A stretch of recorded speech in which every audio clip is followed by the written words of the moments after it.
Josh Peters arrived at the Sunny Acres trailer park with a sigh, hoping to find a semblance of peace after years of bouncing between dead-end jobs and cramped apartments.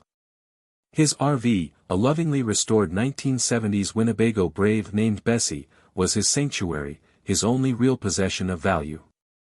He'd poured his heart and savings into it, transforming it from a rusting hulk into a cozy, mobile home. Sunny Acres seemed perfect, quiet, relatively affordable, and boasting a sense of community that Josh desperately craved.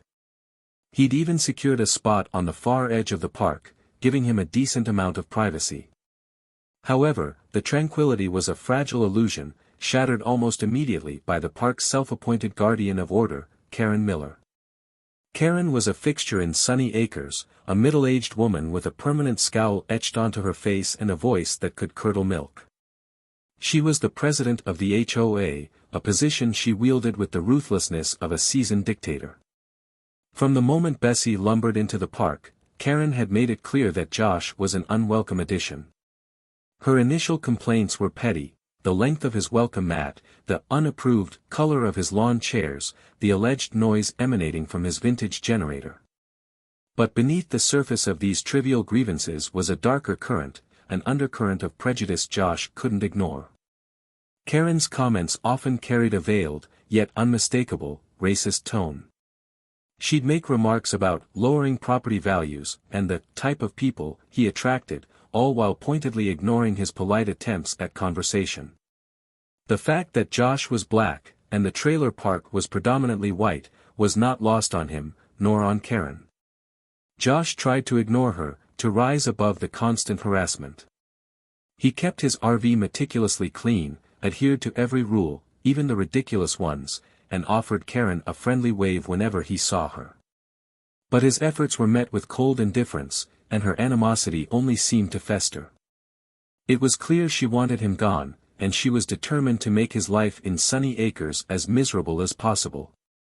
He suspected she'd been comfortable with the status quo for far too long and resented his presence as a disruption, a stain on her carefully curated idea of what the trailer park should be. He knew he was dealing with a type, one who thrived on control and prejudice, and he felt a growing sense of unease. He knew that Karen's campaign against him wouldn't stop with minor infractions. She was building to something bigger, something that could genuinely threaten his hard-won peace and security. He just didn't know what she was planning, or when she would strike. The feeling settled on him like a heavy weight, shadowing his days and making him constantly vigilant, always watching his back. He regretted ever setting tire in Sunny Acres. Karen's obsession with ousting Josh intensified with each passing day. She spent hours poring over the HOA regulations, searching for any loophole, any justification to evict him. She organized neighborhood meetings where she subtly poisoned the minds of other residents, painting Josh as a nuisance, a threat to their way of life. She even started documenting his every move, taking pictures and videos of his RV, his parking habits, and even his visitors, creating a dossier of evidence to present to the HOA board. Her motivation wasn't solely rooted in racial prejudice, though that certainly played a significant role. Karen was a deeply insecure woman, her life defined by a desperate need for control. The trailer park was her kingdom, and she ruled it with an iron fist. Josh's arrival, with his independent spirit and refusal to kowtow to her authority, challenged her power. He represented a threat to her carefully constructed world, and she couldn't tolerate it. She hated the fact that he smiled at her, the fact that he went about his business without acknowledging her self-proclaimed authority. It was a constant reminder that she wasn't as important as she liked to believe. The plan to simply evict him, through HOA rules and regulations, was proving to be more difficult than she anticipated. Josh was meticulous in following the rules, making sure to dot every I and cross every T. This frustrated her to no end, pushing her towards more drastic measures. One sweltering afternoon, while nursing a glass of iced tea on her porch, Karen conceived a plan that was as audacious as it was illegal. She decided to have Josh's RV stolen. The idea initially seemed absurd, even to her. But the more she thought about it, the more appealing it became. If his RV disappeared, he would have no choice but to leave Sunny Acres. It was a definitive solution, a way to rid herself of him once and for all.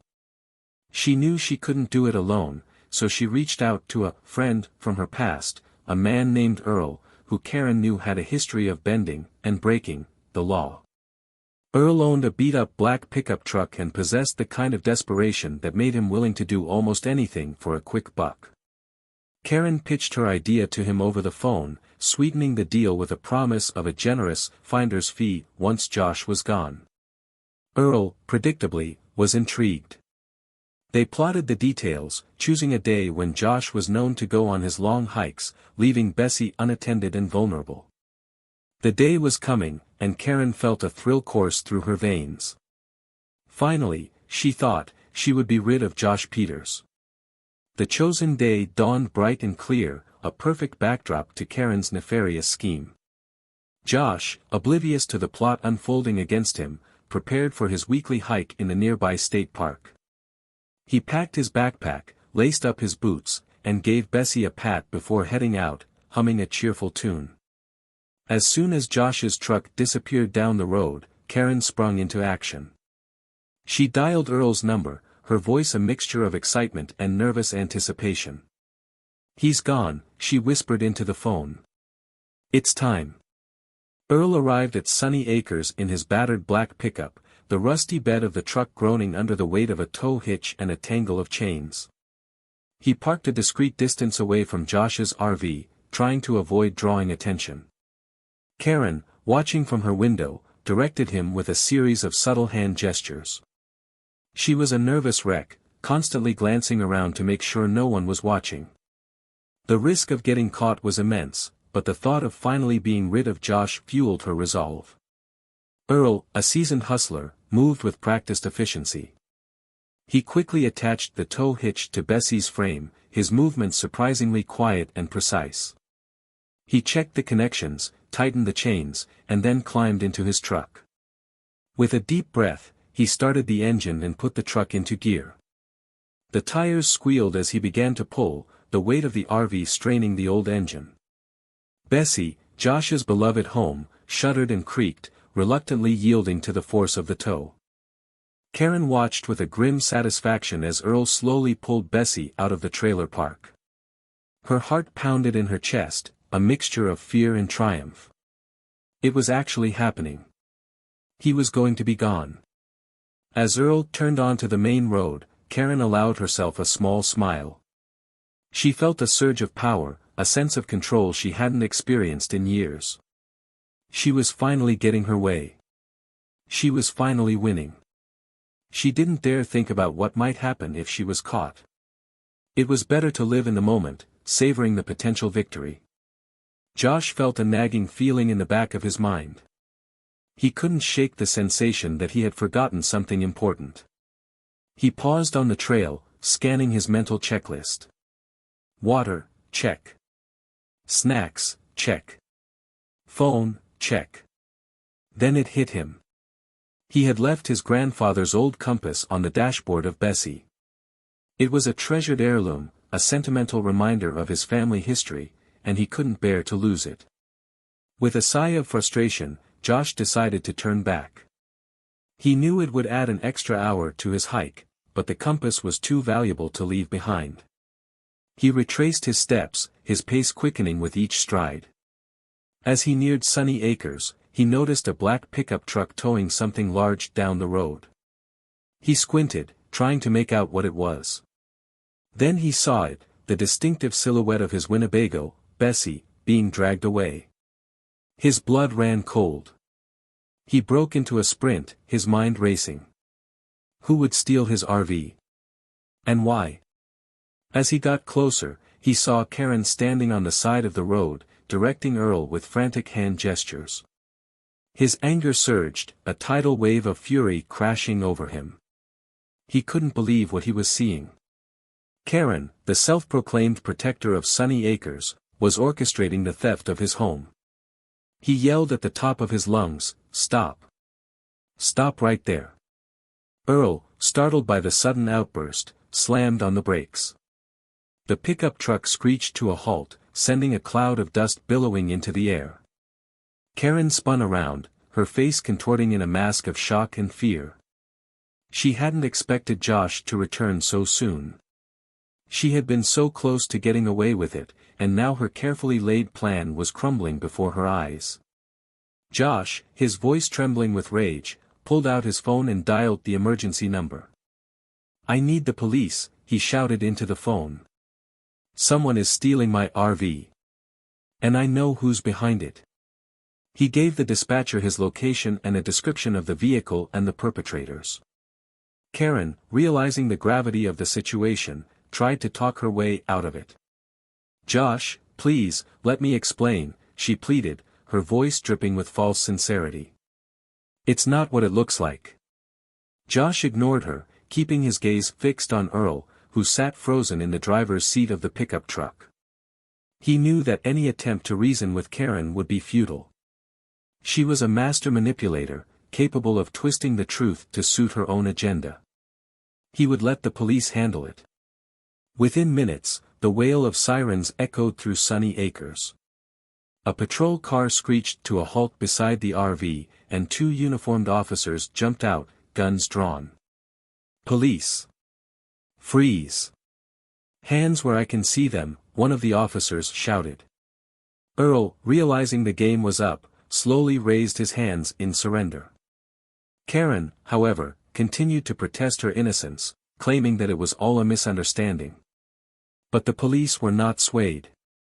They quickly assessed the situation, interviewed Josh and a few bewildered neighbors who had gathered to watch the spectacle, and placed both Karen and Earl under arrest.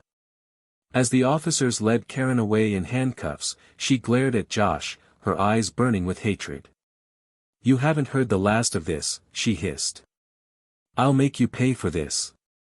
Josh watched them go, his heart still pounding in his chest. He couldn't believe that Karen had actually gone this far.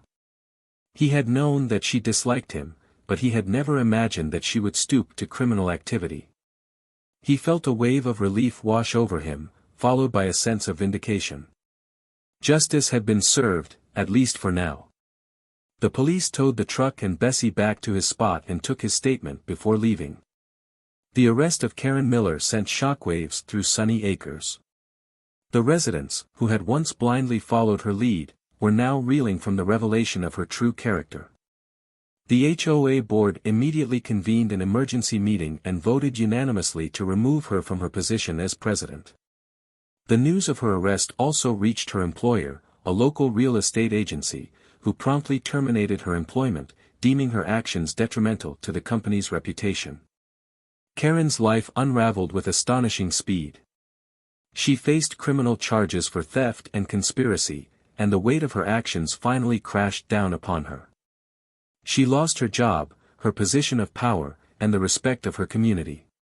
Her reputation was in tatters, and she became a pariah in Sunny Acres, shunned by the very people she had once sought to control. Even Earl, facing his own legal troubles, blamed her for the entire ordeal. Josh, on the other hand, found himself the recipient of unexpected sympathy and support. Many of the residents, ashamed of their past acquiescence to Karen's prejudice, apologized to him and offered their assistance. They organized a community barbecue in his honor, a gesture of solidarity and a public repudiation of Karen's bigotry. Josh, touched by their newfound acceptance, began to feel like he finally belonged in Sunny Acres. The ordeal left a lasting impact on Josh, not of fear, but one of resolution.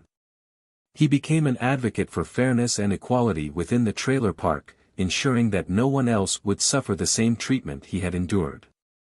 He even ran for a position on the HOA board, determined to use his voice to prevent future injustices. He was determined to make sure that nobody would ever use their HOA position to bully or discriminate. While the scars of Karen's prejudice would always remain, Josh emerged from the experience stronger and more resilient. He had faced the worst of humanity and found the strength to overcome it. He had lost his sense of security, but found the fortitude to fight back with dignity, and ultimately, he had inadvertently exposed the latent, yet destructive forces of hatred that can thrive within a small, seemingly idyllic community. And he remained living out his days, happily in Bessie.